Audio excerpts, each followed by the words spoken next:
Hello, everybody. Welcome back to M&M Podcast, Canberra Football Show, episode 35. Like I said, Russ is always here for the milestones, the big 3-5. Russ, how's it going today? Thanks for joining us. Yeah, great to be back here again with you guys and socially distancing from Michael. Not so from yourself. But yeah, good to be back again. Looking forward to chat all things local football. Michael, how's it going today before we get straight into it? Yeah, I'm good, Matt.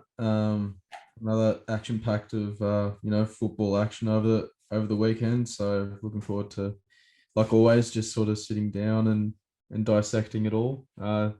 Especially with Russ here as well, who's one of the best minds that we've got around. So it's always good to do that when we've got Russ here. Geez, the check must have cleared, did it? Let's get straight into it, Michael. Let's get straight into it. What's our first matchup of the weekend? Yeah, so we had West Canberra Wanderers pick up a massive win over Tuggeranong United, 5-1. We had Selden, Paisley, Cole, Thornton, and Vasilevsky on the score sheet for West Canberra. Busnell got on the score sheet for the away side in Tuggeranong. But West Canberra, obviously, they put their recent slump of bad form behind them, which was very much needed for them. They were in a bit of a rut there in terms of results. So this is exactly what they could have hoped for, 3 points and a big win at home as well. But obviously what's more impressive is the fact that they were able to, when the scores were 1-1 and they go down to 10 men, they go on to score 4 unanswered goals to go and win the game. So that just speaks to their character and their desire to win. So kudos to them, because, you don't see that very often at all. It's always more often than not the case when you go a man down, you're chasing the game, or, it's harder for you to then go on and win or defend a lead and whatnot. So credit to West Canberra for being able to put forward a performance like that, considering being 10 men down and knocking in 4 unanswered goals. The win puts them third in the NPLW standings as well, which is great for them as they look to sort of cement their place in the top 4 come the season's end. Whilst for Tuggeranong, on the other hand, they continue to struggle this season and are still without a win to register next to their name. Russ, what did you make of this result for both sides and how this one sort of played out? I've seen a lot of both teams this season, and the second half was probably the worst performance I've seen from Tuggeranong United in a long time. The capitulation that happened against 10 men would have left Mitch Stevens scratching his head. That first half, they gave away a goal after 90 seconds. Jay Selden scoring for poor ball from Gungahlin, which Michael Mensah put through, took it really well. The recovery from that was excellent. Harrison Bunell scored a header off a corner, his third of the season. He can hold his head up from my point of view. The 2 teenage strikers, Mark Richards and Jenna Saruti, can as well. No fault blame attached to them. They were on top of it, Tuggeranong, going into the break. They were against 10 men. Michael Mensah got himself sent off for something rather ridiculous, for a hand in the face, following a bit of a wild hack on Cam Doherty. And all the cards were in Tuggeranong's favour. Then the halftime whistle blew, and what we saw in the second half just beggars belief from a side that are supposed to be fighting against relegation. The attitude and the commitment of the players, I think you'd have to question. And I don't like doing that, because I'd like to think that they would put themselves out for it. The body language when they went 2-1 down wasn't great, after Jackson Pacer scored a really nice goal.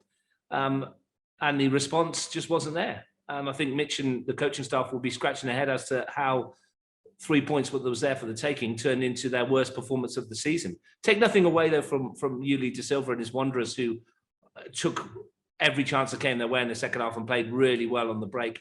In my opinion, they actually looked like a better footballing side without Mensah there, and that's no disrespect to him. They just looked more fluid. The boys they brought off the bench all made an impact. Great bench to bring on. And they scored some really nice goals. Then dominated the midfield. Jay Selden was causing all sorts of problems with his runs down the flank and infield. And when they took their chances, they took their chances. And what summed it up, I think, perfectly for Tuggeranong was the 5th goal. Blaise Lozlowski's tried a chip from about 40 metres. It's down the throat of Jacob Wiseman, and he's just misjudged it, taken his eyes off it, and fumbled it in the net. And I think that about summed up the day. And what Tuggeranong need now is a response. and they need it quickly. Otherwise, they'll be playing NPL2 football next season. And I think that response, you think it's got to be led by the experienced players, the players that have been there and done it before, but they really need to step up. They really need to show that they want to play for that football club and they want to stay in NPL1, because otherwise the last 10 rounds of the season are going to be a slow death knell for them. Yeah. And as a former Tuggeranong man, that hurts me to say. Yeah, absolutely. I guess before we move on, and I guess I'll boast this question to both of you concerning Tuggeranong. I mean, we've already touched on it that they're still winless at this point of the season. I mean, do we think that at some point that they can turn around? I know that it's a conversation that we've had sort of after, maybe the first 5-6 games it's still early in the season. They can just look at next game, get a win there, but another 6 games have gone on and they're still unable to get that victory that they so desperately crave. There's not too much longer left in the season either, and they need to start picking up points. I guess, where is that win going to come from? I know you touched on the importance of the experienced players needing to step up, but are there any sort of aspects that we can look at Tuggeranong's sort of point of view where they can sort of draw on anything else to sort of get them out of this rut? I think we've spoken about it in previous shows. They've got enough quality players in the group to pick themselves up some points. We've seen 6 draws means that they're not too far away from getting a result. I mean, I was talking about this on the weekend. Basic math suggests 3 wins and 3 losses is better than 6 draws. But 6 draws means you're tough to beat and you're hard to break down. The second 45 minutes notwithstanding on the weekend. What it also suggests is you might struggle to score goals. And I think that's been their issue all season. And it continues to be their issue. There's only been a couple of games this season where they've scored more than once. I think they've 12 goals they've scored this season, only 3 in the first half. They're generally chasing games, which doesn't help them. And when they've been up against 10 men, as against Belconnen and against the Wanderers on the weekend, they haven't been able to take advantage of that numerical superiority. So it's going to be hard for Mitch. He's a confident coach. He'll know his players better than I do and better than we do. Whether he starts going, well, let's give the youngsters their heads. Teresian Berger will come back on the weekend, I would have thought, from his ankle injury. So that will help them defensively. He'll probably slot in next to Harrison Bunell. And Sean Kiddie played 60 minutes on the weekend. Reasonable 60 minutes from him, considering he's been out for a long time. So those kind of players, they'll need to step up to the mark. I'd like to think that they can get a result sooner rather than later, but they are running out of time.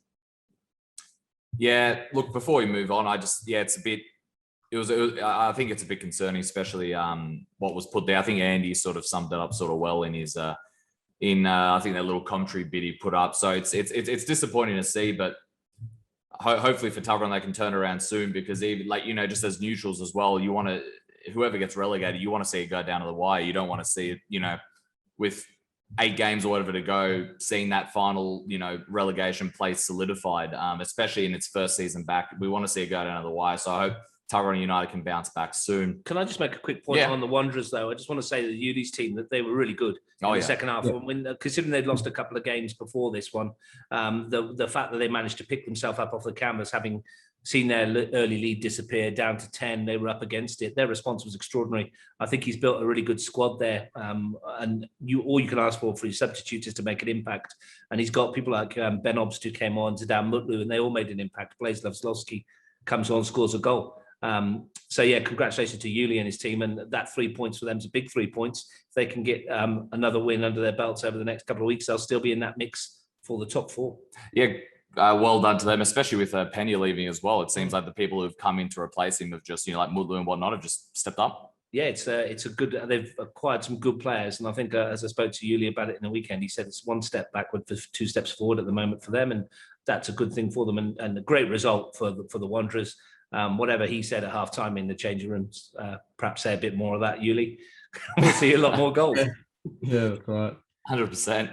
All right, and we move on to the next matchup. We got Canberra Olympic 1, Tigers FC 2, Popovic and Kelly with the goals, Ihegi with the goal, which was a penalty for Canberra Olympic. Tigers continue their fine form this season with an important away victory at Olympic. Yoogali half the deficit, like we mentioned in the second half with under 20 minutes to go, but Tigers saw the game out and took all 3 points. Olympic were able to, back up with their last minute win against West Canberra last weekend, which will disappoint the playing group, but nevertheless, they were, only remained 2 points outside that top 4, which is key for them. But like we mentioned, Gunners have that one game in hand, but it is against Tigers, who are currently flying at the moment. So any team that is just below Gungahlin might sleep a little easier, knowing the fact that Tigers are flying at the moment. But as we all know, midweek games can turn any sort of way. So, Russ, what do you make of this result? Tigers keep on trucking, don't they? And they've got themselves 3 more points from a tricky away fixture at Canberra Olympic. I think the only problem for Ryan Grogan has been that they've made it hard for themselves over the last few weeks. They did it at Tuggeranong a couple of weeks back. They had nervy last 3 or 4 minutes when they didn't need one. Got themselves into position here, 2-0 up and cruising, but then conceded a penalty, of course. And then that last 15 minutes becomes a little bit more nervy than necessary. For me, this was the tale of 2 goalkeepers. At one end, we had Angelo Constantinou back in sticks for Olympic for the first time in a long, long time, 254 appearances and counting for the big man. And yeah, nice to see him back within the Canberra Olympic goal. Couldn't do much about the 2 goals. I mean, a cracking finish from Jay Kelly, wasn't it, on the left foot into the top corner. I saw a lot of shouts for offside for that first goal. I stopped the video and I think it was onside. I think he was played onside after Griffith stabbed it to him, Nick Popovic. But interesting for me for this one, the fallout may fall around goalkeeper Jacob Cole. He was taken off after about an hour and replaced by Dean Cowdery. And I thought he might have been injured, but he wasn't. There's no injury there, no real explanation as to why he was substituted, other than to perhaps give Dean Cowdery some game time. And it's an odd one because you don't often see it, do you? And far be it for us to question what Ryan Grogan's tactics are in making a substitution. That's his prerogative, but you don't see it very often. So that struck me as a little bit odd.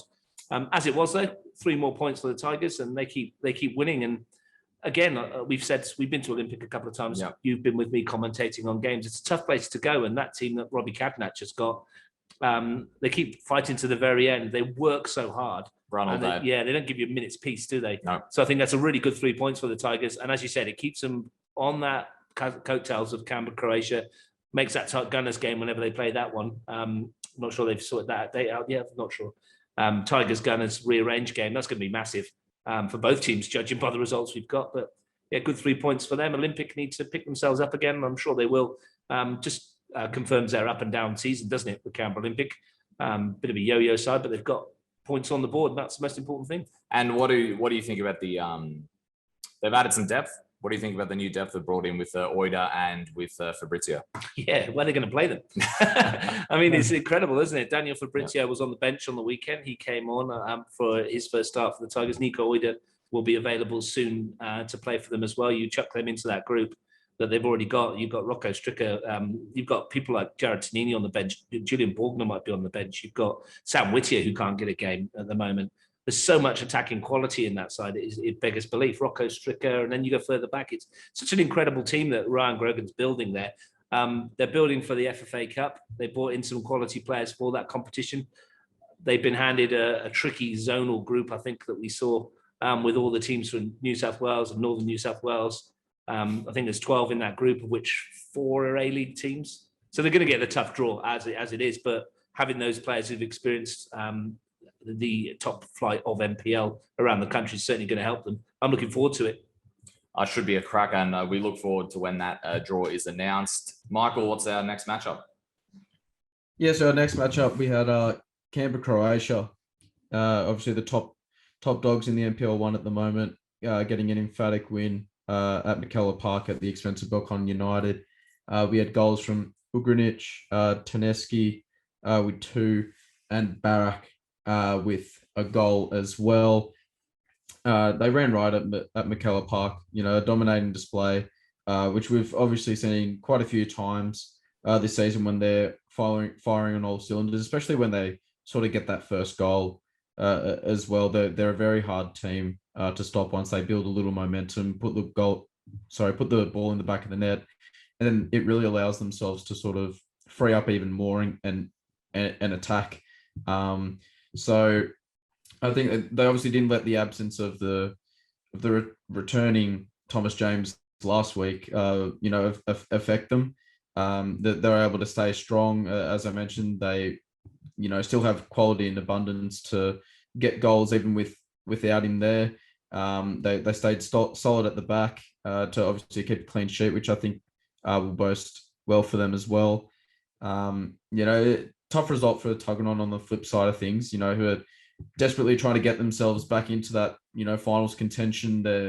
We've seen them over the weeks just flirting in and around being in the top four, then falling out. So, they currently sit sixth on the ladder at the moment. So it's not all done. Obviously, there's still a lot of football to play, and points and ladder position is still very tight in and around that fourth spot area. So they can't hang their heads too low, but at the same time, it's a disappointing result to get at home, especially when you have the league leaders coming to your home turf. You want to put on a prideful display, and it's just not how it turned out for them, unfortunately. Russ, what were your impressions of this game? Obviously, another Canberra-Croatia win. They stayed top of the league, but not so good on the flip side of things for Belconnen. No, not many sides go to McKellar Park and come away with a 4-0 win. It's an impressive away performance from Canberra Croatia, and they're just building momentum at the right time for them in terms of ticking along at the top of the table. It comes down to a goalkeeping error after 5 minutes, didn't it? Really give the Canberra Croatia the perfect start. Jordan Thurtell doesn't normally make errors like that. He came and missed one, and it gave Yoogali the tap in from an acute angle anyway. It was a decent finish. But once, and then you look at the second goal that they scored, it was off a long throw. Ryan Keir flicked onto the near post. No one picked up Taneski on the far post, who scored to make it 2-0. You give Canberra Croatia a 2-0 lead after 14 minutes of any game, and it's going to be a tricky to get back into it. For Belconnen United, it's one of those ones where they might have looked at it before kickoff and gone, well, probably not going to get much from this today because our form has been fluctuating. It's been up and down, as you mentioned. They've gone into it not in great form. Probably not happy with the performance they put in. Although at 2-0, they did have a glorious chance. I think it was Luca Flores had a great opportunity from about 8 yards out, which he put over the crossbar. You've got to take your chances against a side like Canberra Croatia. It's quite tight though, isn't it? I mean, the Blue Devils, it's not death knell for them for any stretch of the imagination. They've got a big game coming up this weekend. They can get 3 points from there. They'll be right back in the mix again. Losing to Canberra Croatia is no disgrace. It is what it is, and I think Dean Ugrinich's team ticking along nicely, and I think a deserved 3 points. Did mention goalkeeping. I should have mentioned it back in the Wanderers game, and hats off to Matt Pickett, who came in very late in that game for the Wanderers for Mason Interlandi, who was unavailable to make his debut for the Wanderers. He was excellent. We talked about the goalkeepers in the last game, so it'd be remiss for us not to talk about the goalkeepers in this one as well. Seem to be the theme of the weekend at the moment. Well, I've got a couple more coming up as well. So, Matt, we ready to move on? Yeah, I just wanted to ask Russ one question. In terms of Belconnen, you said it's not time to hit the trigger yet, especially if they can bounce back this weekend. But like we've mentioned, they haven't won since Canberra Croatia. The previous match where they beat them in the league in the first round of fixtures. They've lost quite a few players. They lost Subasic, they've lost Menza, they've lost Leon Mikkel, and they also lost Vucic. So it's quite a few players they've lost. I know they've got a few 23s playing. Michael Piccolo is going to be out for the weekend as well. He's still injured. So in terms of putting that all together, it's a sort of just like regrouping now for Fab Michelli. Yeah, I think so. I mean, he's got enough quality in his team, hasn't he? You look at the back four that he can put out. He's got people like Isaac Clements, Phil Bourgeot, Darren Bailey at both ends of the park, whether you're going to put him up front or in defence. Dustin Wells, Taylor Beaton. There's some really good players in that team as well. They've been there and done it. I think they were a little bit less mobile than Canberra Croatia on the weekend, and that cost them a little bit. But they've got a decent football outfit. And I think there's just not the panic button for them just yet, because they've got enough points to be in and around that four, and I think they'll kick on from this. But much like Tuggeranong, they need some points sooner rather than later. They certainly do. And we move on to our last matchup in NPL 1. We've got Monaro Panthers 1, Gungahlin United 1, all level at Riverside Stadium. Kofi Daniel with the goal in stoppage time in the first half, and then Misko Naumoski scoring the goal for Gungahlin United. We mentioned the goal scorer there. He capped off his 250th NPL appearance with that goal. So it was good to see that from him before Kofi Danny, of course, responded there. So the draw keeps Gungahlin inside the top 4, 2 points ahead of Olympic, whilst Monaro stay in 7th spot. 4 points off Gungahlin United, though. So in terms of Monaro, they're not too far off, especially if they get a win this weekend. And in terms of Gungahlin United, quite a few new young players as well in there. They came off the bench, as we saw in the second half, and they brought even more life into that Gungahlin United. So would you say, Russ? Yeah, draw, I think, was a fair result in this one, to be fair. Both sides played quite well in the first half and evenly matched in the second half. And two teams that wouldn't look out of place in the top 4, to be perfectly honest, when you're looking at the wrap-up at the start of at the end of the season. Monaro Panthers, just their luck. You'd have to look at it and go, what have they done down there at one stage? Stephen Dominici cuts inside, hits that one off the right foot, curls it past the keeper. It hits the inside of the post and falls straight to the hands of Jacob Quinn, who was stood there. He bowls it out, and within 5 passes, it's in the back of their net. Mishka Namoski's excellent finish on his 250th appearance. Brilliant finish. Left foot, very crisp. Evan Alexander Ridley, perhaps unsighted by his defence, who were trying to block it. But how's your luck, really, isn't it? I mean, it could have gone in, could have gone anywhere.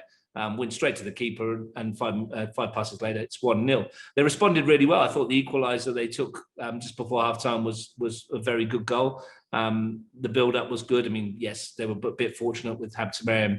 His touch going straight to Dominici did well to keep it in, but a glorious pass in from Tim Bobolas, and Kofi Danning somehow got in between the two defenders who didn't see him coming and scored with a really good header. At 1 apiece, it could have gone either way. I think the second half was much of a muchness, and I think both teams will be happy to come away with a point each from what was a good fixture. And another goalkeeper making a first start of the season, Jacob Quinn in nets for Gungahlin in the absence of Josh Laguda because of his concussion suffered last week, and he looked very good as well. I mean, we're blessed with a lot of good goalkeepers in Canberra, and we said this in one of the earlier shows. A lot of the first grade keepers are very, very good. We're seeing their understudies get a go here, and they're doing just as well. Very good, strong position of Canberra football. A point apiece. You mentioned the ladder. I think it's a good draw for both teams, and I think they'll be satisfied with what they got. And before we move on to the next matchup, some people might have seen the Bar TV match with you and Stephen, and they would have seen McLaughlin playing, even though he got a red in the previous match. Can you just explain like the technicalities of why he still ended up playing, how it got rescinded, that sort of thing? Yeah, we had a whip around and got lots of used $5 notes and went to see the Capital Football Judiciary Committee. And what happened was basically at the end of the game, Tommy McLaughlin had a chat with the match officials, and I think he explained his point that the point he had made to the referee at the time, he felt that he wasn't talking to the referee. He was talking about the incident rather than at the referee, and the referee, to his credit, I understand, took that on board and sent that into the judiciary, and they took that into consideration and rescinded the red card, which I'm in favour of if that's the case. I mean, it goes to prove that the referees are human after all, and you can have that respectful dialogue, which we've talked about and which has been doing the rounds with the referees. And if they're prepared to do that, and you're prepared to give your case across in a manner in which they feel isn't abusive, then you might get a reward out of it. And I think it's probably the right thing. I mean, I don't think we all were very surprised when we did that game that we saw the red card. We wondered what had been said. But yeah, it was. That's why Tommy McLaughlin was on the field, because the red card was rescinded, and he got to play. And Jeremy Habtemariam, 100 NPL appearances as well, although didn't quite go according to plan for him. Tweaked the hammy again. Hopefully, it's taken off with a precaution rather than it's gone again. Fingers crossed. And Sam Habtemariam back from his knee injury as well. So positives for the Panthers and positives for Gungahlin as well. You mentioned the young boys that came on for them. Bigger squad as well. Really helps, doesn't it? Certainly does. Michael, what is our first matchup of the weekend? Yeah, so for our round 13 matchups, our first one, we've got Gungahlin United up against Belconnen United, Sunday, June 11th, 3 p.m. at AIS Grassfield 2. This is going to be a great matchup, a very tightly contested matchup. Obviously, we speak on, the recent struggles that Belconnen United have experienced and them wanting to get back in the winner's circle. And this is a great chance for Gungahlin United to keep themselves in the top 4 and, create a bit of room for themselves for those, teams that are looking to get inside and steal their place. So I'm going to go for a Gungahlin United victory in this one. What about you, Yeah, mate?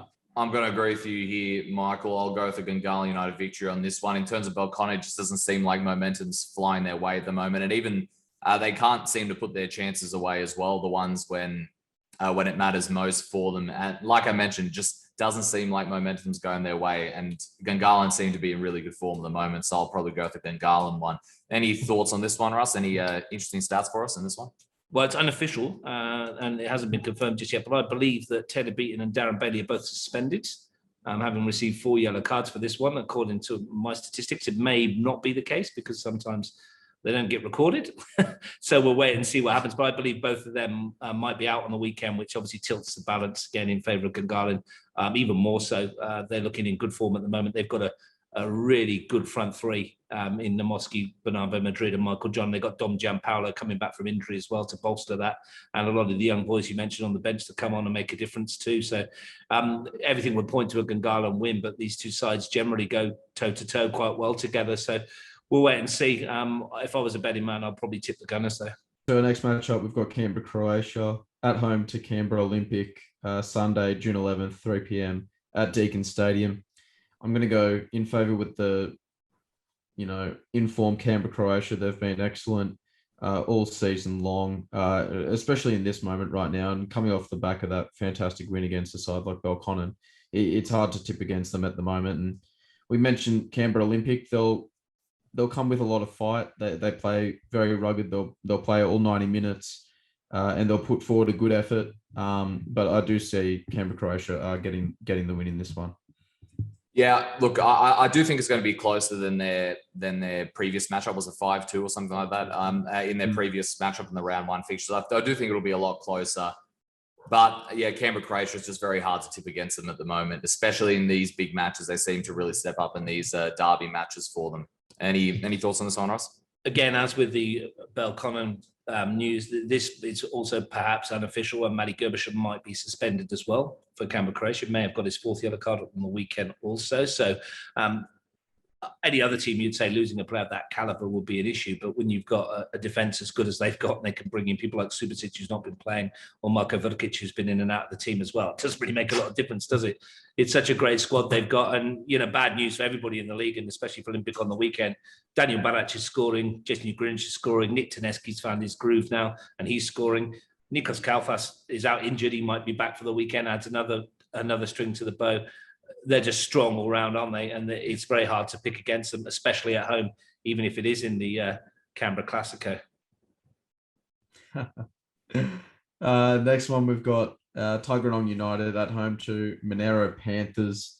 Also this Sunday, 3 p.m. at Canberra. This is a tough one for me to pick, but I'm more inclined to go with the away side here in Monaro. I was thinking that this could be a draw, depending on how Tuggeranong bounce back from that loss to West Canberra, but I am going to go with Monaro to sort of build off the back of that draw that they had with Gungahlin United. And I think it's a really important game for Monaro to see, 3 points in their sights and, get them closer towards that top 4.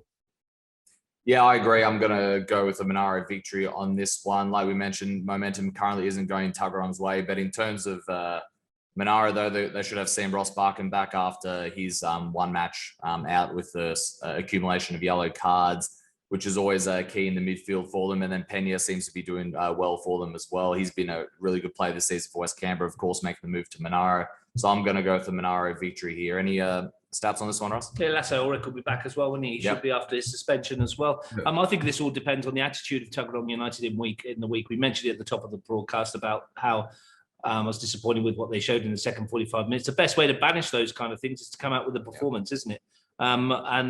There's no better time to do it than at home in front of your fans against a team that are fancied to beat you. There's no two ways about that. But then Panthers were fancied to beat them at the Riverside, and it ended 2 apiece, and it could have gone Tuggeranong's way there.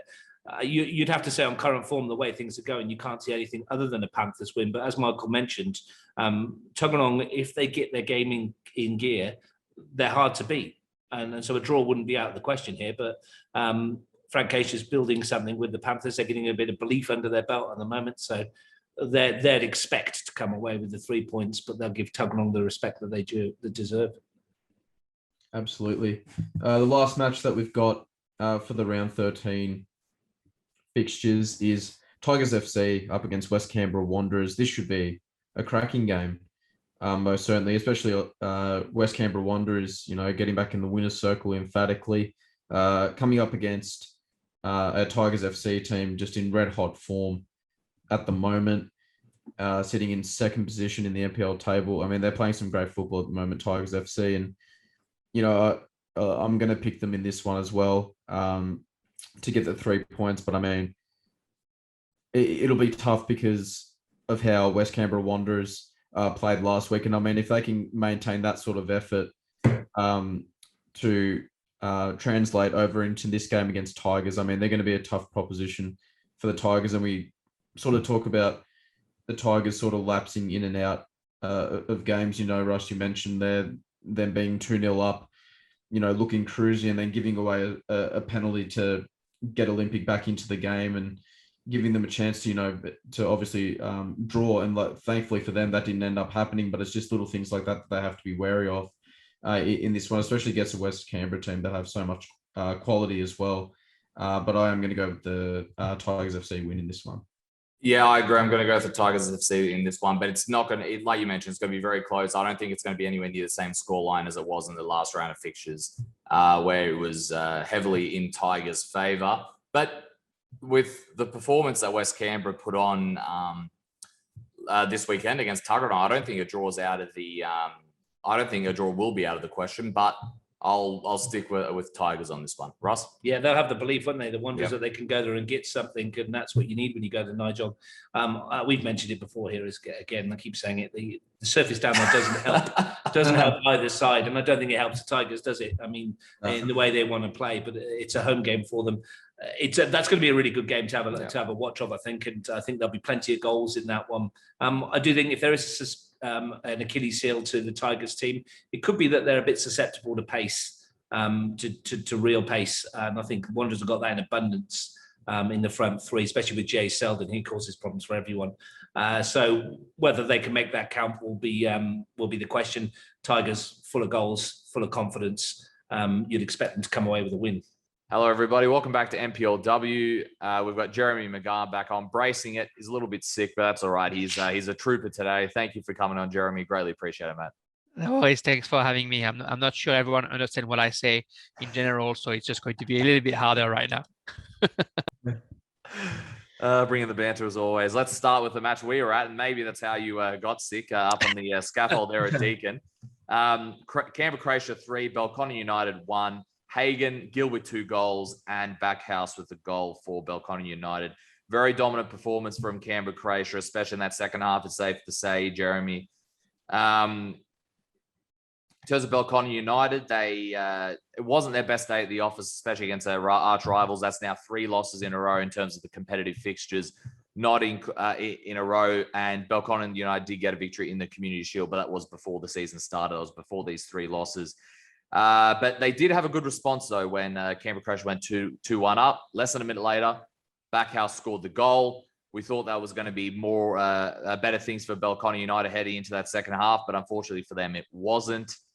Before I pass it on to you, in terms of Canberra Croatia, once they finally started getting the ball, once they were able to get the ball out to the wingers, in Fogarty and Palombi, you saw they created even more havoc. And then in the second half, they were able to get to the wingers a lot more. And then that's where it went. Especially credit to Olivia Fogarty. She seemed pretty isolated at times on the wing, but she did well to work her way in, move more into midfield, get the ball out, dummy Jaber or Johnston, whoever was there, and sort of suck them out of positions and move their way in. She's done very well this season, hasn't scored as many goals as the rest, but in terms of her work rate, absolutely top notch. She's been really good this season. And of course, what else can we say about Renee Juna? Jeremy and I were raving about her on the commentary. She's just seemingly just slot into the fullback role. I'm not sure how much fullback experience she's had, but you got to say she's been one of the best fullbacks in the league this season, Jeremy.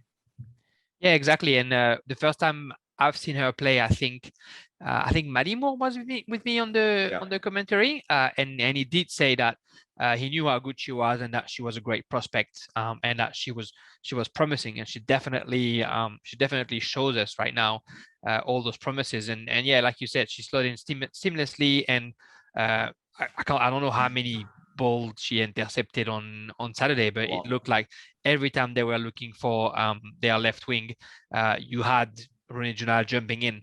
It was a tough game for Belconnen, as you said, and the game is even tougher when you have a Canberra Croatia who's in top form at the end of the game. When I had a quick chat with Nick Brosnich, the coach of Canberra Croatia, of course, he said that he was pretty happy and thought that it was one of the best games that he's seen this season from his team. I mean, they were all very concerned. They were all aggressive the right way. The last couple of games against Belconnen, there was a little bit of, a bit of back and forth that maybe wasn't the right way of being aggressive, but we didn't see any of that during that game. They were always first on the ball. A lot of duels were won by Canberra Croatia, and then they sort of forced Belconnen to commit some mistakes. We've seen a lot of ball sort of cheaply given away by Belconnen, but that's because they were always under pressure. You mentioned Ronnie Juna on the other side of the pitch. Alice Churchill also has done an excellent job. I mean, not that we expect anything less from her on her 201st game with Canberra Croatia, but I think both of them, the combination of them, the pressure that they've put on the forwards, they sort of forced them to play a little bit more defensive. And then for Belconnen now, it's hard to play the short ball because in the midfield, Hagen, Berkeley, and Bissett are so dominating, and it's hard to play the direct ball as well because Bomford is sort of isolated in the middle of Fensom and Matic. So I think what we're seeing, and it's that up until last year, Belconnen had the wealth of experience and the team that was unbeatable and the players that are used to play together and that are bringing that experience into winning. And now this year we are seeing that Belconnen in the past couple of years have changed quite a few players, and Canberra Croatia is putting themselves into that situation where the players have played together for 3-4 years, and a new player coming in, it's only 1 or 2 position per season that is changing, not more. So you have the experience, you have the team that the girls that are used to play together, and obviously clearly the group is living well and having fun playing together, and they just play hard and they play well. Ball to feet, they're amazing, and when they have to defend, they defend really high, really well as a crew. You mentioning Olivia Fogarty, the amount of ball that she recovers as well, right into the defense of Belconnen. On the third goal, it's amazing what she's doing with Gill and Palombi to try to score that third goal. It was a dominating performance from Canberra Croatia, and when they play like this, right now I don't see anybody who can beat them up until the very end. If that's the kind of game they're going to give, bar injury or suspension, or a fluke goal conceded early against a team that's overly defensive, I think Canberra Croatia is maybe like a class over anybody else in the competition this season. Well, let's wait and see what happens in that regard. And I forgot to mention, everyone played so well. I forgot to mention Grace Gill, of course, scoring a brace, and I thought this was her best match of the season that I've seen anyway. Her touches on the ball were, top notch, but even more so today. The flicks, some nuttied a few people. Like the weight on the passes were great. She was beating quite a few of their players for pace as well. If you watch the match on the weekend, this is exactly what Grace Gill brings to the competition. I thought that was her best game of the season anyway. Yeah, every season I asked her a couple of times last season. Every season, I think she's wondering how long she's going to keep playing. When you see how she played this weekend, she was full of confidence. She's clearly comfortable, and her confidence, speaks volume on the field. Like you said, she was comfortable enough to try those nutmegs, to go one-on-one. She was outpacing most of the players, and it's great to see for Grace. I mean, she's an amazing player in the competition. Seeing her at that level is just making the whole competition even better. The next matchup saw Canberra Olympic defeat Wagga City Wanderers 6-0, so an emphatic win for Olympic there. The goal scorers were Sykes with a double, Hardwick, Vandenbroek, and Cook with a penalty, and Carey with an own goal. nevertheless, an emphatic victory from Canberra Olympic that catapults them into third place. So that's a great position for them in the league table. They're coming off the back-to-back losses to the two teams that are ahead of them at the moment in Belconnen and Croatia, but they showed their improvement. They've shown their improvement, since the beginning of the season in those encounters, and all of those goals in particular. Ashley Sykes' second goal was great. It was a great piece of team play there. So a lot of confidence will be brewing through that Olympic side, most definitely. On the other side of things, not the best day in the office for Wagga City. Though these defeats will only sort of provide a learning curve for the girls going forward, and the new players that they've managed to bring in, and it'll only make them stronger going forward. Whenever you sort of experience a heavy defeat, it's always good to make yourself think of it in a positive light. And whilst the result can be hard to deal with, it's a good chance for sort of for the team to reflect and say what areas can we improve in and what areas can we nullify this happening again. And performances will only get better from that if we do that. So a good win for Olympic, Jeremy, wasn't it? Yeah, exactly. And every weekend we speak about it, but the goal difference will matter at the end. And with those 6 goals, Olympic takes over 2 of their rivals and can be third instead of being fourth. And they needed that because they've conceded quite a few all season. I think it was a very good game. I think if Olympic scores at the 4th minute, it's always going to be really hard for Wagga, and the goal came off a set piece from Ali Cook to Ash Sykes. Then after that, it's hard because Wagga has to try and come back to the score and open up a little bit, and you can't open against an Ash Sykes. Sorry. They had a good game. Wagga City as usual. We said every week, but Sammy Ems in goals made a few saves. Unfortunately for them, Olympic all season were conceding a few goals because they were making mistakes, or because sometimes Aurelia Haynes wasn't on top of her game. This weekend, Aurelia Haynes, the keeper from Olympic, she was just all over it. She made one mistake at one point that almost cost a goal, but she picked it back up just before I crossed the line.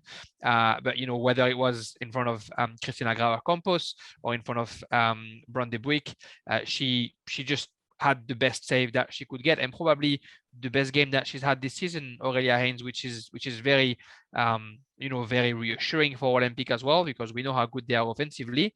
Defensively, they were doing well, but still conceding a few too many goals. If now Aurelia Haynes is growing into a role and making those saves that are going to be very, very important as the games go by and as we get closer to the finals, then they're going to have a real, they're going to have a real possibility to make it to the semifinals.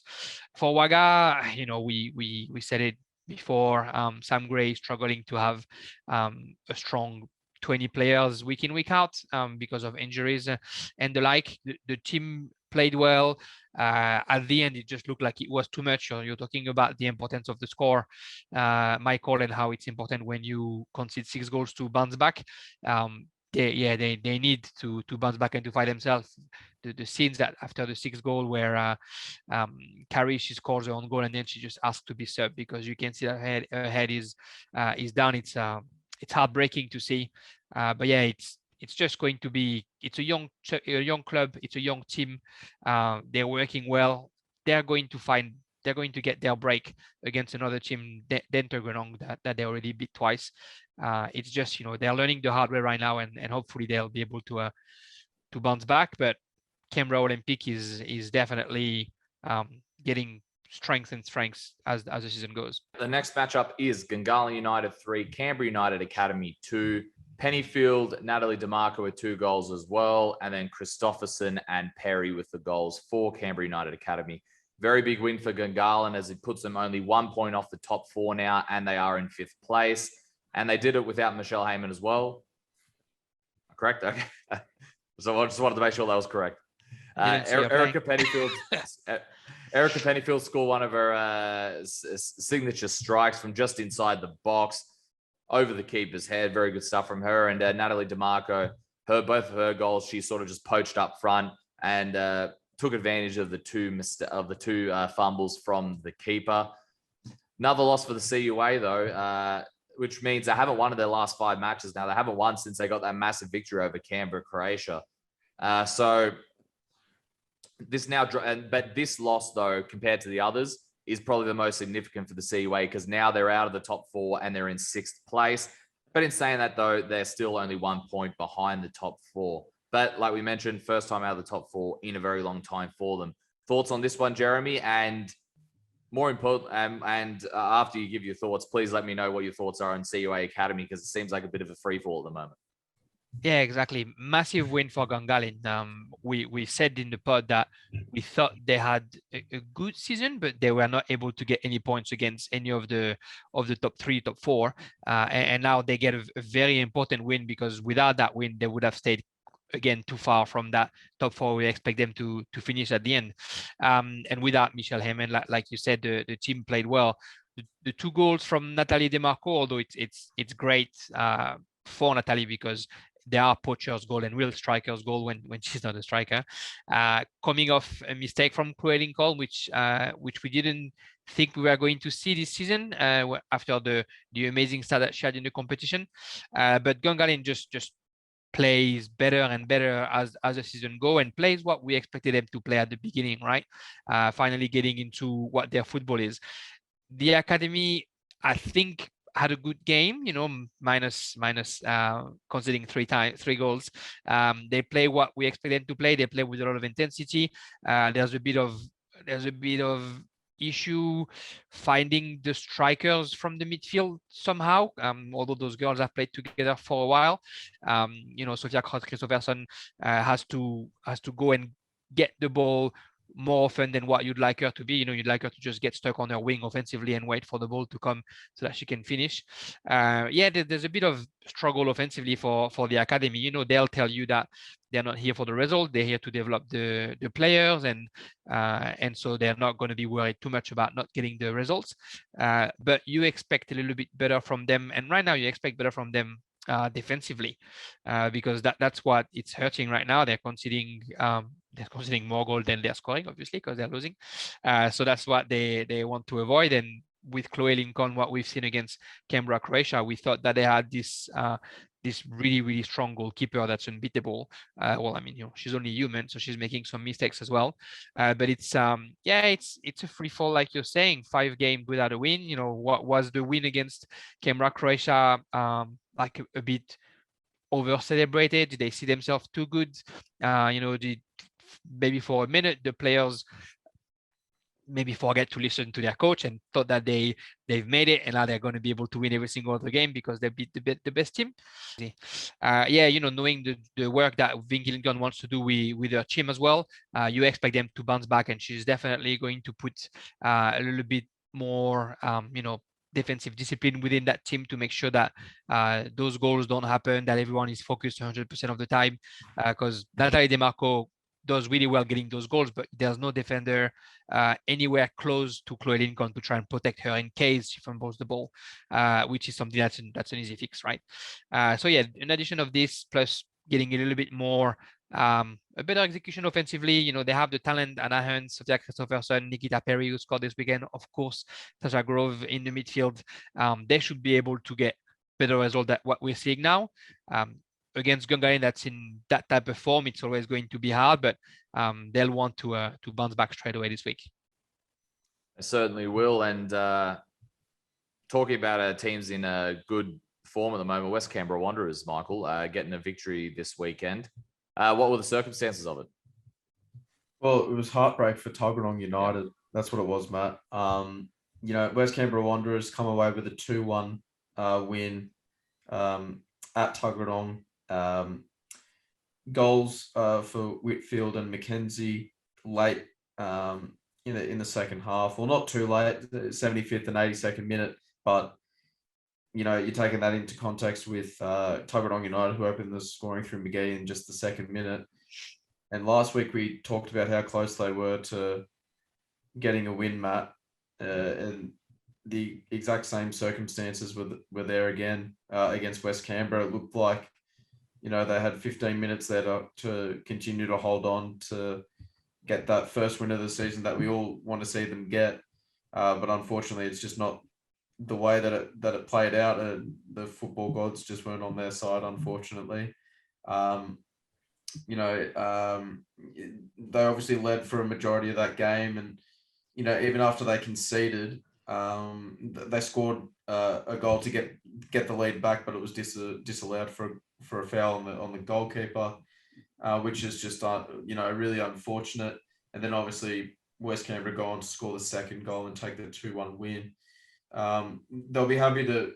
I think West Canberra will obviously be happy to first and foremost get the 3 points, especially after being 1-0 down the majority of the game, and then to score 2 late goals to steal all 3 points. It obviously makes them 3 wins in a row for them as well, so they're hitting their stride fantastically well. And it keeps them in 4th place in the top 4. So a lot of positives to take out of the result itself. Maybe not the performance for the 90 minutes, but in terms of the result and what it means in terms of 3 wins in a row and keeping them 4th, it's fantastic for them. What were your thoughts on this one, Jeremy?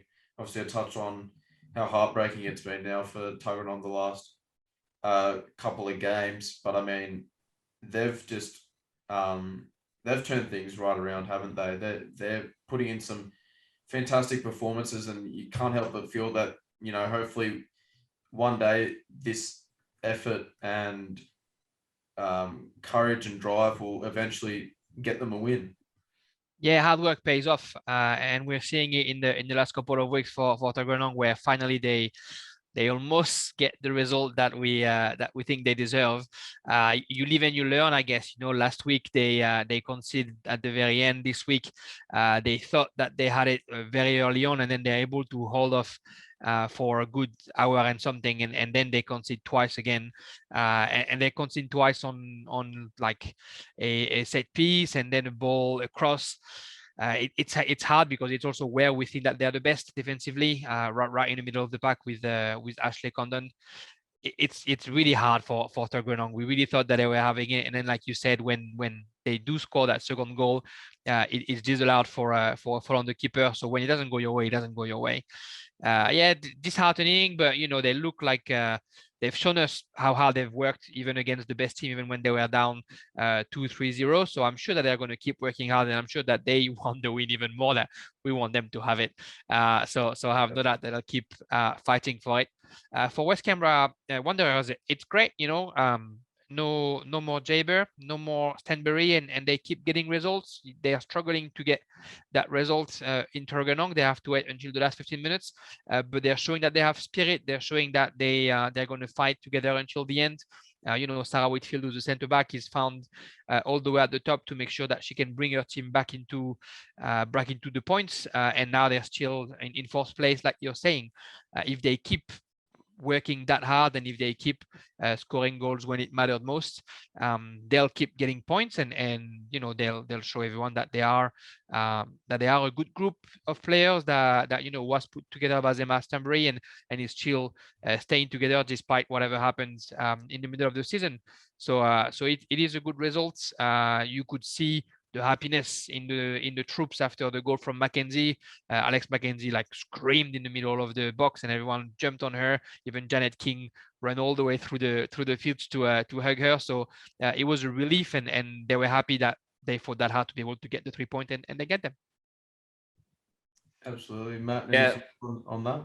Like you mentioned, good win for West Canberra considering the role they're on now. But yeah, unfortunate for Tuggeranong United. I was watching a good chunk of this one, switching between the matches, and I was impressed with Tuggeranong. And it's like you mentioned, I think it's a good word, heartbreaking for them. But they'll take confidence out of this one, knowing that the win will come. I said it last week, but it's definitely going to come, and credit to them. Let's move on to the round 13 predictions. And I mentioned Tuggeranong, unfortunately, and this is another reason why I think it's unfortunate that they didn't get the win when they were leading for the majority of the matchup, is because they're facing Belconnen United this weekend. Belconnen United, Tuggeranong United, Saturday, June 10th, 3 p.m. in McKellar Park. And the reason why I say that is because Belco are going to be raring to go. Yeah, you could tell, the Belco weren't happy with the overall performance and the loss against Canberra, Croatia. So they're probably going to be out for blood in that regard.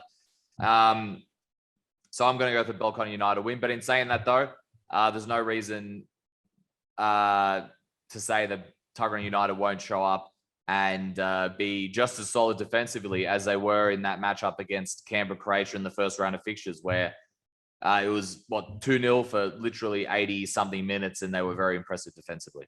Michael? Yeah, I'm going to agree with you there, Matt. I think Belconnen's ultimately going to get the win, but I think we are going to see another spirited performance from Tuggeranong United, just to show how far that they've come. Especially in the change of management after Aldred left.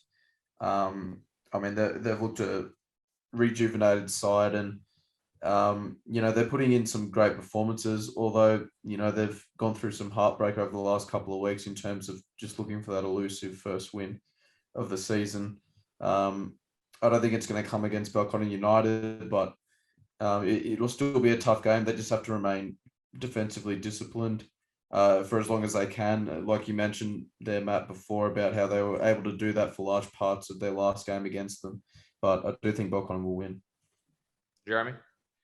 Yeah, Belconnen as well. It's two teams that want to bounce back, but the talent in Belconnen, of course, is there. They're not second for no reason.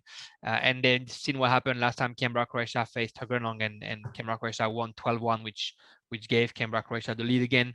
I think Belconnen is going to go out there to, for lack of a better word, to hurt Tuggeranong and to try and score as many goals as possible so that they can go back to where they want to be, so that they can grow their confidence back. I have no doubt that Tuggeranong is going to go up there with, with the best intention and with a very, very solid defense. They can hope if they can hold Belconnen scoreless for a good half or something, then there'll be doubt in the Belconnen minds, and then maybe they can do something. It's going to have to be a pretty special performance for Tuggeranong to try and get points there. So yeah, I'll go for Belconnen.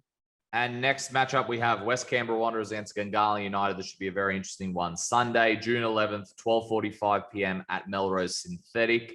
Let's not forget West Canberra Wanderers do have the upper hand over them. I know a few things have changed since then with Emma Stanbury and Tiana J leaving, but they've been on a good roll themselves. West Canberra getting 3 in a row. Gungahlin United, though, starting to turn the corner. I know they didn't get the victory against Belco, but when Matty Moore and I mentioned last week on the show that their defensive performance, you could tell, had already turned a corner in that regard. Michelle Heyman should be back for this one as well. It's going to be a very, very close one. I'm going to say Gungahlin will sneak it. Michael? Yeah, it's going to be tough, Matt. I'm going to go for a draw in this one. I think it's going to be evenly matched, given the 3-win streak that West Canberra are on. Gungahlin United, a lot of positives to take out of that loss to Belconnen, and then to come back and get the victory against Canberra United Academy will do them a world of good. And the returning Michelle Heyman will obviously play a factor as well, because of her quality up front, as we all know. But I just think that all those elements could probably cancel each other out, and both teams sort of walk away with a draw. Jeremy? I'll go for a Gungahlin win as well. I think they are they're hitting their stride at the moment, and they're just like I said, going from strength to strength and getting better this season. So yeah, with all the good things that we've seen from West Canberra, I think Gungahlin will go to Melrose and take 3 points. Next up, we got Wagga City Wanderers, Canberra, Croatia, Sunday, June 11th, 2:30 p.m. at Gissing Oval over in Wagga. Road trip for Canberra, Croatia. It's never easy going away from home, traveling to the Riverina, but like we've mentioned, Canberra, Croatia at the moment, they just seem unstoppable at the moment. They're really hitting their stride compared to the start of the season. And even if, and we all know their depth at the moment, even if some of their players don't travel, they've got plenty of depth to back it up, which is something they didn't have last season. So I'm going to go with Canberra, Croatia here. You, Michael? Yeah, I'm going to go for Canberra, Croatia as well in this one, Matt, for the same reasons that you mentioned there. They're the top dogs in the competition at the moment. They're playing the best football, and they've got a whole lot of confidence in their side. So I'm going to go for them. Jeremy? Same, Canberra, Croatia winning away. Yeah, for the same reason. There's a difference in level, unfortunately, between those two teams. And yeah, again, it takes something really, really particular from Wagga to try and get points. So I'll go for a win for Canberra, Croatia. And this is the matchup you should be doing, I believe you are doing, sorry, with Matty Moore on Bar TV Sport. Canberra United Academy against Canberra Olympic, Sunday, June 11th, 3 p.m. at the Hawker Football Centre. This is going to be an interesting one, especially with CUA needing to bounce back and Olympic in really good form. Considering the momentum and considering the way that Canberra Olympic have been playing at the moment, they've been really impressive. Ever since I saw that match against Gungahlin United where they got the win, I saw that this team is really starting to gel and they're really starting to build something special there at the O'Connor Club. Yeah, look, I'm going to go with Olympic victory here. Michael? Yeah, me too, Matt. I'm going to go for Olympic on the back of that emphatic victory that they got, and purely just for the reasons against Canberra United Academy at the moment in terms of their form, and they haven't won in the last 5 games, and I just don't see that those fortunes will turn around in this game in particular. So I'm going to go for Canberra Olympic. Jeremy? I'll go for the academy on this one. Despite the recent run of forms, I think they're definitely the kind of team that is able to level up against the better teams, as we've seen against Canberra, Croatia. Whether it's age or whatever, they found the motivation against the best players. So I think we'll see how good they can be against this kind of teams, and they're home, they're on their synthetic. I think that's going to be the game where they're going to be able to get a result to make sure they stay in touch with the top 4. So yeah, academy win at home. Like I mentioned, that match will be on Bar TV Sport this weekend, 3 p.m. Tune in to hear Matty Moore and Jeremy Magan break down that matchup live as it happens. Should be better. Great stuff, Jeremy. Thanks for coming on as always. Any last words before you head off and get some rest, hopefully? No, thanks for having me, guys. Thanks Matt and Michael, and Matt, thanks for the call last week as well, and go Denmark for the Euro. Hey, look, if Italy don't win it, I love Denmark to win it. That's the team I want to win it if Italy don't win it. That's it. I want Denmark to win it if it's no Italy. 100%. I just want Denmark to win it regardless. I actually won't be mad if they win. I won't be mad at all. I won't be mad. Now, if it's Spain or England, no, that's a different story. Thank you, boys. Thanks for having me. Thank you. All right, now we are on to NPL 2. Michael, what's our first matchup of the weekend? Yeah, so we had Wagga City Wanderers up against Queanbeyan City, and I mean the away side Queanbeyan just put on an absolute clinic, which it's something that we obviously expect from this Queanbeyan team. Like it feels as though they can score 6 goals on any given day, given the amount of goals and people that they have in their team, players, I should say, that they have in their team that can just find the back of the net. And that's what they did against Wagga, picking up a 6-1 win. Luke is getting on the score sheet for Wagga City. Queanbeyan had Shields, who scored 4 in this one. So massive from Mark Shields there, the veteran striker. Adams and Keita adding goals for Queanbeyan. Obviously a tough day at the office for Wagga, coming up against a Queanbeyan outfit that, possesses so much attacking talent, and the sheer pace and intensity of Queanbeyan when they get going and when they click, they're very hard to stop. And I think at times this season, they haven't really been able to find that click.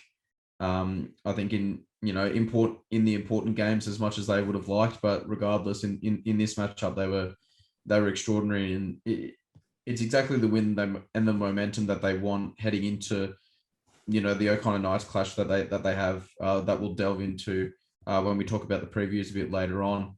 Mark Shields, obviously the star of the day with 4 goals, and midfielders Adams and Keita capping off their displays with a goal as well. That's all you can really ask for if you're Gabby Wilk. Question is if they lose this one against O'Connor, does that put a bit of pressure on them heading into, the fixture with White Eagles? But all those sort of questions will be answered. But obviously, that's another reason why it was an important win against Wagga. Russ, what did you make of this one? Whenever you travel away to places like Wagga and Yoogali, you want to put on a performance to come away with 3 points, whether that's 1-0 or 6-1 in this instance. It's important to get the 3 points.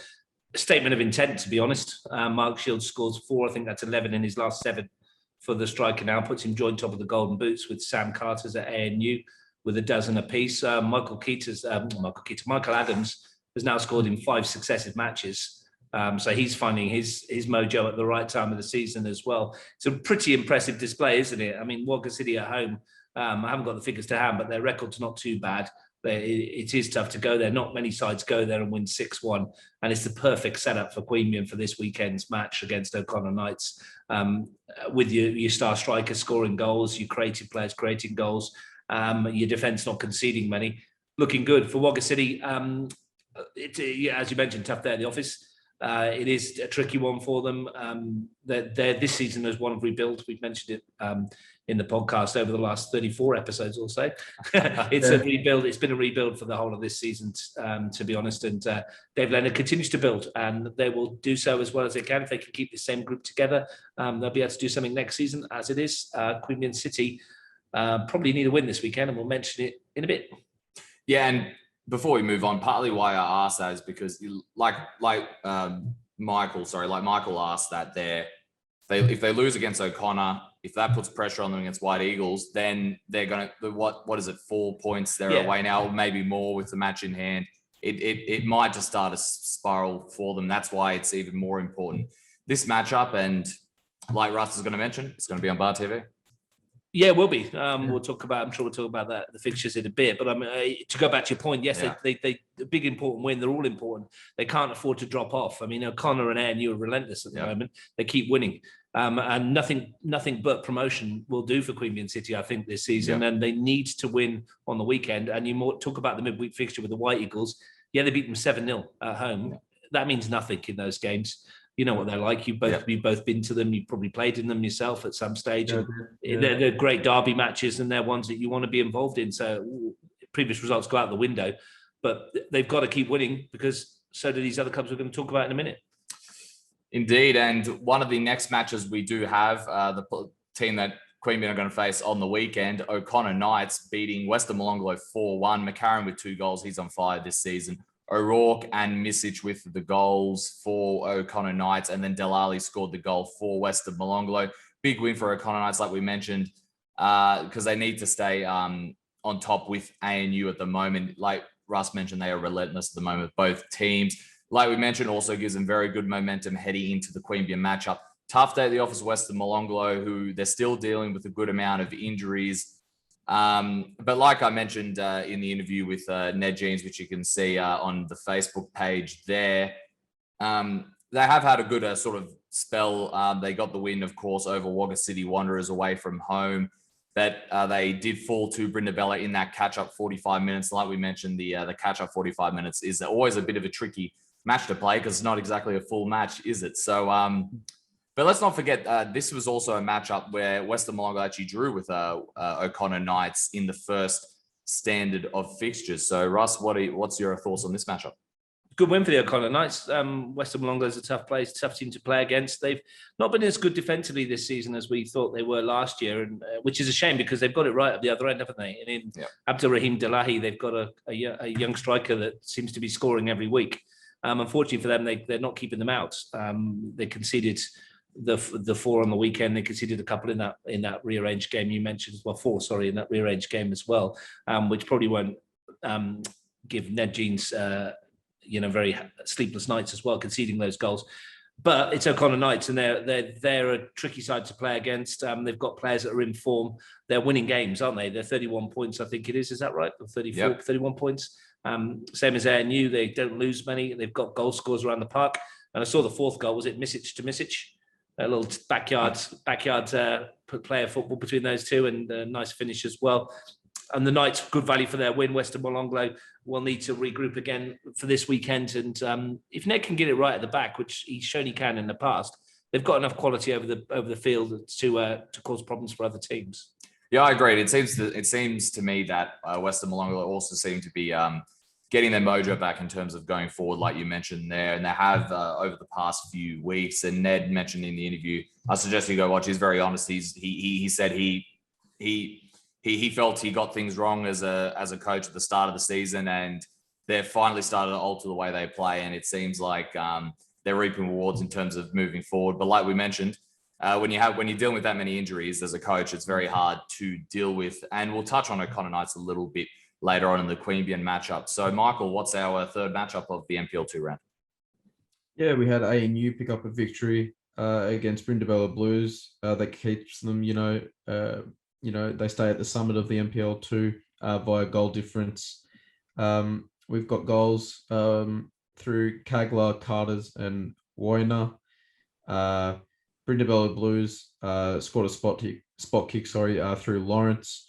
3-1 victory for ANU. Keeps them top of the table. They went 2 up early in this encounter against Brindis. They scored just before halftime to give the advantage heading in. In ANU fashion, they dominated chunks of possession, and that's something that we're obviously very accustomed to seeing from ANU outfits in NPL2. And they created a fair few good chances as well. On the flip side of things, the Brindis did have a positive coming into this one. Obviously, defeating Western Molonglo in the catch-up half, which we just talked about.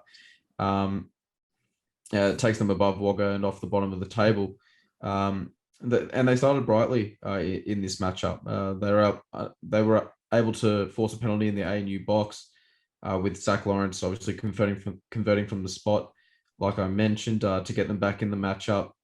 But unfortunately for them, ANU scored before the break to put the game out of reach. And this ANU team at the moment is just phenomenal. They're just like O'Connor Knights. Those two teams at the moment are just picking up wins after wins after wins in NPL2 this season. Russ, what did you make of this match? Very important for ANU to get the 3 points, wasn't it? Because O'Connor won again. And how important was that third goal? Because that's the goal that puts them top of the table, doesn't it? By a goal difference of plus 21 to plus 20. It's so close between those two at the moment. And the pressure will mount for both these sides during the season. As the first thing they're going to do when they come off the field is how did O'Connor go? And O'Connor be like, how did ANU go? They can't afford to slip up because they keep winning. And even when they both drew, they've both drawn one game this season. Even when they do slip up, the other ones can't take advantage of it. So a big win for them. And you just keep trucking on again. And we've mentioned it before. They played on the AI synthetic, I think, which is probably useful for ANU in terms of the way they want to play their football. Adam Cotapadiro's got a really good group of players playing around there. They knock it around. As you said, Michael, and they've got goals in all positions. Sam Carter scored again. 12 for the season for him as well, which is a great return after only 12 rounds. And there'll be plenty more to come before the end of the season. And Jan Voyner got himself on the score sheet too. He doesn't get many, the big centre back, but he's got one there. For Brindabella, tough to back up again after that 45 minutes in the week, and a hard game for them. Nice for them to get a goal through Zach Lawrence again. A lot of pressure on him now that Curtis Schaefer's moved on to Belconnen. But I think ANU deserved to win this one, and they left Lionel Messi on the bench, didn't they? Didn't even get in the squad. They announced him in the week, yes. Didn't they? And he's turned them down. Yeah. I mean, between that and the Super League, geez, ANU have been on a roll, and not to mention being top of the NPL2. Very progressive club, aren't they? Yeah, pushing towards the Super League and looking chats with Messi, then offer him a degree in something or other. What would he study? Or what? I mean, it wouldn't be anything to do with football, would it? Because he's got all of that, and he's got all that down pat. Or maybe English. Yeah.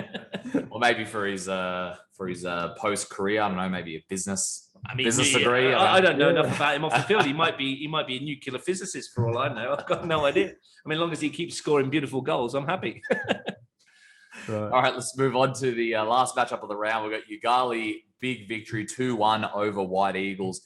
Like I mentioned, it's the reason why it's a big victory is because this puts Yoogali into the top 4. Now we did mention White Eagles do have a matchup in hand, but now it puts the pressure on them to try and get a victory to get into the top 4 now, and that is against Queanbeyan City, and we all know it's going to be tough for both sides in that matchup.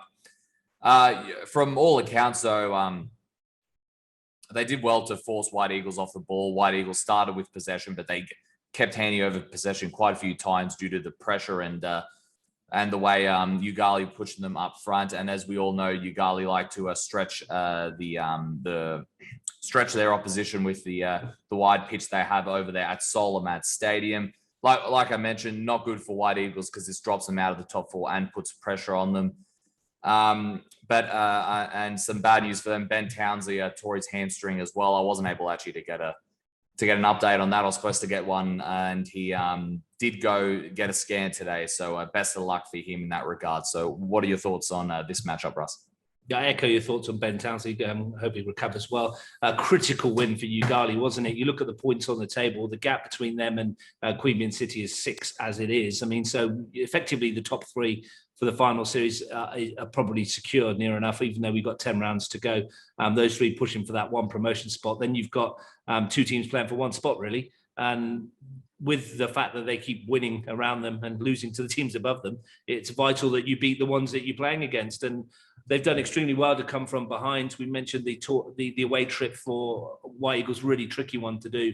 4:00 kickoff, got the lead through David Rodriguez, couldn't hold on to it. 2 goals in a couple of minutes in the second half. Danny Roche with his 11th of the season, and young Donadell with the winner, very much like the grand final one with the chip from out wide, saw the keeper off his line and dropped one in. So a great win for Yoogali, and it might be one that kickstarts their season. It's not been what Luke Santonin would have wanted. I think 6 wins, 6 losses isn't quite the Yoogali we've seen over the last couple of years. But I think you take into account that the recruitment that the teams have done above them and the recruitment that they can do in Canberra compared to what Yoogali can do in their very limited pool of players that they can pick from. To even get into the top 4 this season will be a big achievement for them, giving themselves a big boost with that, because even though you mentioned that White Eagles game in hand, I'm sure the Yoogali boys are looking at that going, well, they're playing Queanbeyan City. They're not going to win that. So this 3 points for them is absolutely massive. It certainly will be, and I should be talking to Luke Santonin sometime this week, so watch out for that on the Facebook page where we'll get into everything Russ just mentioned there. So, Michael, what is the first matchup of the weekend, round 13? We've got Wagga City Wanderers up against Canberra White Eagles, Saturday, July 10th, 2:15 at Gissing Oval. I'm going to go for White Eagles here. I think they need a win to obviously keep their position inside the top 4. They definitely have slipped over recent weeks, and they're really sort of struggling to keep up with the likes of Queanbeyan City and obviously beyond that in O'Connor and ANU, who are the front runners in the comp at the moment. So, but regardless, I can see them getting a win away from home in Wagga.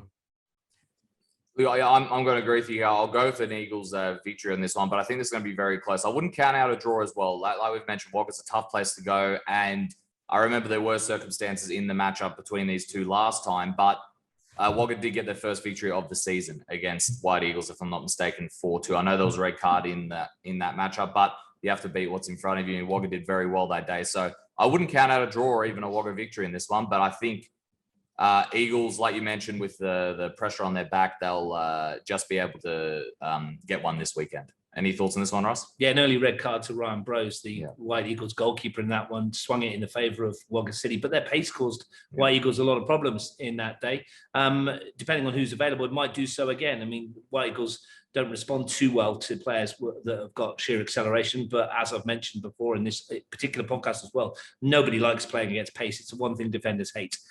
You'd expect White Eagles to have a bit too much quality, but a trip to Gissing Oval is always tough. Eagles will want to emulate what Queanbeyan City did last week and put on a display and come away with the 3 points. And as I said, whether it's 1-0 or 6-1, it won't matter to them. 3 points is a must. Absolutely. Next, we've got Western Molonglo up against ANU, the in-form ANU, this Saturday, July 10th, 2:15 at Woden Park enclosed. I mean, I'm going to go for ANU. They're hard to stop at the moment. They look like a train that can't stop at the moment. You know, like you can put things in front of it, but they're just going to keep on going. So I expect them to get the win this weekend. Yeah, I'm agreeing with you a lot at the moment, Michael. It's a bit weird, but it seems to be the theme of the show at the moment. But yeah, look, Western Molonglo still a little too many injuries to deal with an ANU side, like you mentioned, that are just in terrific form at the moment. It's hard not to see ANU get a victory here. Yeah, no, I think I agree with both of you. To be honest, they'll expect to come away with the 3 points. It's a tough place to go, and Woden Park against that Western team, as you said, with all the injuries that they've got and with the form that ANU are in, you just expect them to come away with the points. Next up, we have Brindabella against Yoogali, Saturday, July 10th, 3 p.m. at Ipen Park. I'm going to go for a Yoogali win in this one. Obviously, we talk about the struggles of Brindabella, but on the flip side, Yoogali, they got a fantastic result to get themselves in the top 4, and I expect them to build on that now. So I'm going to go for a Yoogali win in this one. This is going to be a very, I think it's going to be a very tough matchup for Yoogali. They're traveling away from home. They've had mixed fortunes so far, but with the likes of Roach and whatnot, who are currently on fire at the moment, like you mentioned, topping the scoring charts with Carters. Yeah, I think this is going to be a very intriguing matchup. I think it's going to be a lot of back and forth, quite a few goals maybe as well, but I'll go with the Yoogali victory in this one, Russ. Yeah, you'd like something like happened last time. Was it 5-4 in the round 6 encounter that they had in Griffith? And Danny Roach will like that. He scored 4 times, so he'd be happy for another afternoon like that. As you mentioned, I think there'll be goals aplenty in this one. Both sides will go for it from the off. I don't think there'll be two sides that are looking for a defensive point out of this one. Much as with Canberra White Eagles, going against a team that's lower down the ladder that you'd expect to get 3 points against, Yoogali will expect the 3 points from this, but they must get them because we expect Eagles to win. So Yoogali must win to keep the pressure on. It's going to be like this for the rest of the year. I think it's tit for tat. Absolutely. And obviously the last fixture is the big one. Queanbeyan City up against O'Connor Knights. What a game this is going to be. Saturday, July 10th. 3:15 High Street, Queanbeyan. Yeah, this is going to be tough. I'm more inclined. I'm heading towards an O'Connor win, just based on the fact that ANU and O'Connor are just in such great form at the moment and look like they can't be stopped. But I mean, this is going to be a very tough test for O'Connor to get the 3 points and keep up with ANU, especially only being down by goal difference at the moment by 1 goal. You're playing against a Queanbeyan City team that's just hit 6 goals against Wagga. So, I mean, it's going to be a very tough game, but I do think O'Connor will edge it. But it will speak volumes if they're able to get away with a win in this one, especially when you take into consideration ANU are playing, Western Molonglo as well. They're expected to win this game. There's a lot of pressure on O'Connor to leave Queanbeyan with all 3 points, but I think they can do it. Yeah, look, this is a very tough one to choose. I went with the draw based solely on the fact that the pressure's on Queanbeyan. They've got a lot of big players. They know how to step up in these matches. But we all know, I don't think there's going to be a lot of goals in this one because we've seen how much O'Connor have improved defensively this year compared to last year, for example. And Queanbeyan have improved defensively as well over the last 5 or so games. That's something people haven't really mentioned about Queanbeyan in the last month or so. But yeah, look, I'm going to go for a draw solely based on this. I think there's a lot more twists and turns to work out in this season. I think Queanbeyan will be in it for a little longer, even if ANU and O'Connor end up breaking away. And in terms of ANU breaking away, if O'Connor get a draw here, O'Connor will fancy their chances because this season they did get the victory over ANU, and we all know those matches are usually very, very close. And I'm sure Russ is about to mention unless it's the final. But in terms of a league season play, it's going to be close. So I'm going to go with the draw on this one. Russ? I'm really looking forward to this. Yeah. If this was last season and we were sat here, you'd say a point for the Knights is a good point away at Queanbeyan City. But because we're going for NPL1 promotion this season from any club in that division, you look at it and go, well, a point might not be enough because ANU will possibly win against Western Molonglo. So what this does mean is that both sides will go out there on the weekend knowing that they have to get 3 points, which should mean for a very entertaining match. And both sides are packed full of players that you'd pay money to go and watch as well. I'm sure we're going to get a decent crowd down there as well. As Matt mentioned earlier, it's live on Bar TV, our first NPL2 offering. And thanks very much to Queanbeyan City and O'Connor Knights for stamping up the funds for us to be able to do that. And a huge shout out to Zoran Dukanowski and his committee and everybody that's built that wonderful platform that we're going to be shooting from on the weekends. It's a really progressive club. For them to actually to do that, we asked for a piece of wood to stand on, and they've built this magnificent structure, which is going to have a roof on it eventually, which will mean that when we hopefully get more NPL2 games under our belts, it'll be nice and dry if it's raining. Andy Burnell will join me for that one as well. You know, Andy Burnell, he'll call a spade, so it'll be an entertaining 90 minutes of football to watch on Bar TV.